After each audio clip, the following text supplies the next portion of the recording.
Sriwijaya FC akan melakoni pertandingan kedua melawan Persis Solo pada Minggu, 19/12, malam WIB.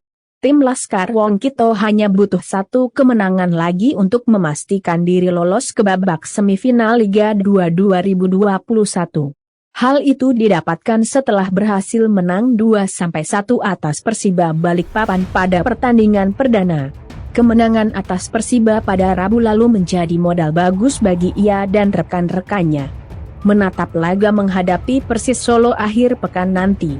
Namun fokus kesiapan serta konsentrasi di berbagai lini harus segera dibenahi agar Sriwijaya FC agar gol cepat dari lawan tidak terjadi kembali.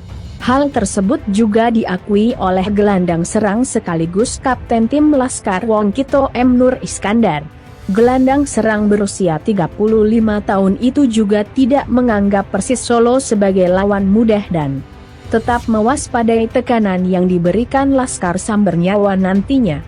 Terlebih Persis Solo sangat membutuhkan kemenangan setelah di pertandingan sebelumnya mereka dipaksa menyerah 4-3 dari Rans Cilegon FC.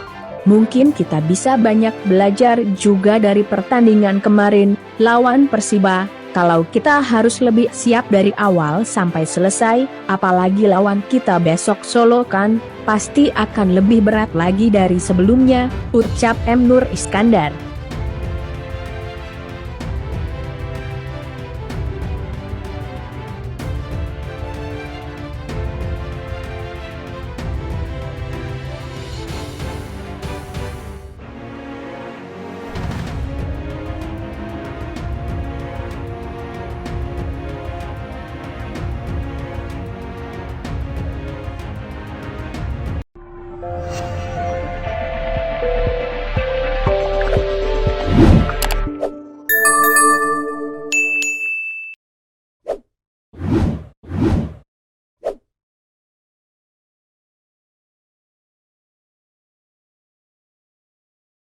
Hai pemirsa Sri Popo TV, jangan lupa komen, like, dan subscribe, serta tonton terus berita-berita terupdate lainnya ya.